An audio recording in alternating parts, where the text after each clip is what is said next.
Buongiorno, mi chiamo Laura. I previously had the opportunity to study abroad in the beautiful city of Florence, Italy. I truly had the most amazing experience and I can't wait to tell you all about it. Today I would like to talk to you about a few things I encountered abroad in Florence, and hopefully this speech will help some of you if you ever decide to go overseas.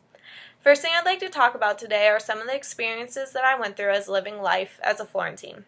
Secondly, I'd like to talk about some of the differences in cooking and eating over in Italy. And last but not least, I'd like to give you some helpful hints on how to dress like a Florentine.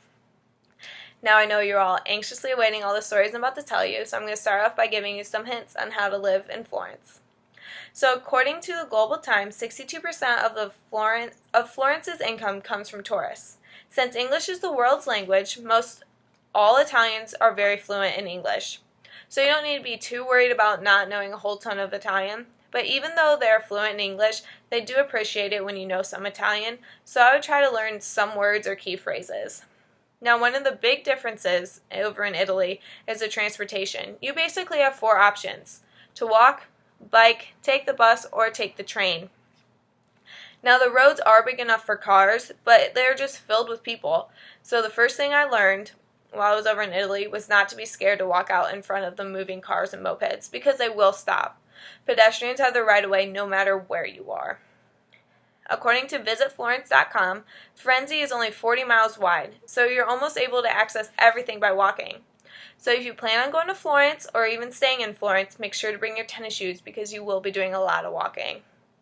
And a helpful hint, the taxis are absolutely terrifying and the drivers really don't know any English, so definitely avoid them at all costs if you can. Mapsoftheworld.com says that Florence has a population of 362,000, and this number practically doubles when tourist season comes. So needless to say, you're going to be in crowded areas at all times. And what comes along with crowds? Pickpocketers. So you really need to be careful and watch all your things. Never leave anything in your back pockets, especially your wallet or your phone.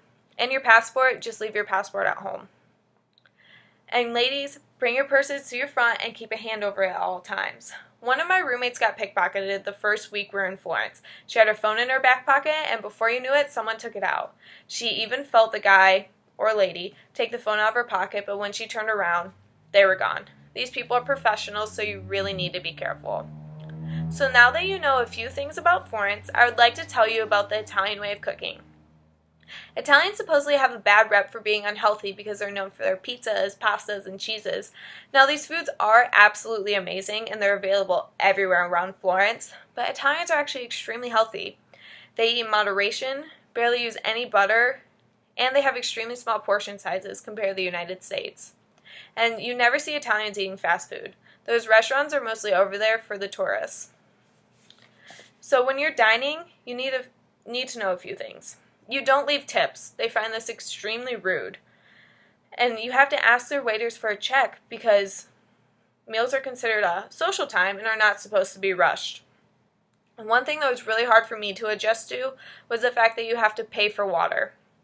So my helpful tips for you is the rule of 3. 1. Never eat at a restaurant with pictures of their food outside on their menu. 2.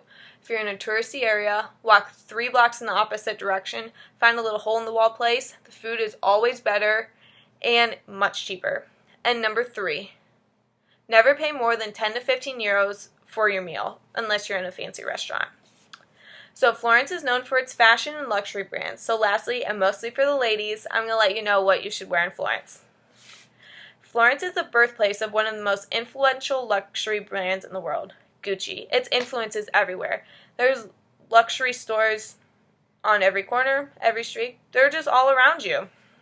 So what comes along with luxury brands? Fashion. Florence is extremely fashionable, and Style.com is now calling Florence the 5th fashion capital of the world. Italians take pride in their appearance and dress nicely at all times. So remember, sweats and t-shirts are not acceptable, and they will classify you as a trashy American. And that is not the kind of title you want to have because you will be treated differently. So when you're over there, ladies, just pull out a nice little sundress, and guys, a nice shirt and some khaki shorts. So now that you know a little bit more about the culture, food, and how to dress, I hope you have the opportunity to experience this amazing place like I did. I truly felt like I was living a dream when I was over there, and I'm already counting down the days till I get to go back. I hope you enjoyed my speech. Until next time. Ciao.